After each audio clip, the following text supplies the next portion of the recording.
আসলে একজন পথ শিশু। সে তার পরিবার সহ নিজেদের বেঁচে থাকার রসদ খুঁজে বেড়ায় আমাদের তথাকথিত সভ্য সমাজের ফেলে দেওয়া প্লাস্টিক, উচ্ছিষ্ট, পরিত্যক্ত বর্জ্য পদার্থের মধ্যে। টোকাইদের এই নিত্যদিনের খোঁজার মধ্য দিয়ে আমাদের সমাজ অনেকটাই বিষমুক্ত হয়। তারপরেও কি আমাদের সমাজ পুরোপুরি নির্বিষ হয়? উত্তর নিশ্চয়ই না, হয় না। মানুষ যত সভ্য হয়েছে ততই আমাদের সমাজ সাথে সাথে এই ধরা কলুষিত হচ্ছে প্রতিনিয়ত। মানুষে মানুষে বিভেদ, হিংসা, অসম্প্রীতি, যুদ্ধ প্রভৃতির কালো ধোঁয়া গোটা বিশ্বকে গ্রাস করছে।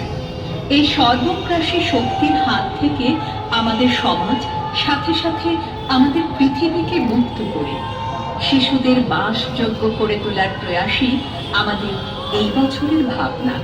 টোকাই। আপনাদের কাছে একটি বিনীত অনুরোধ, মণ্ডপসজ্জার কোনো সামগ্রীতেই কেউ হাত দেবেন না।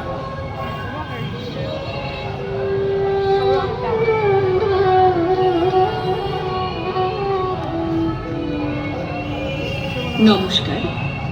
মণ্ডপে সমাগত দর্শনার্থীদের সকলের শুভকামনায়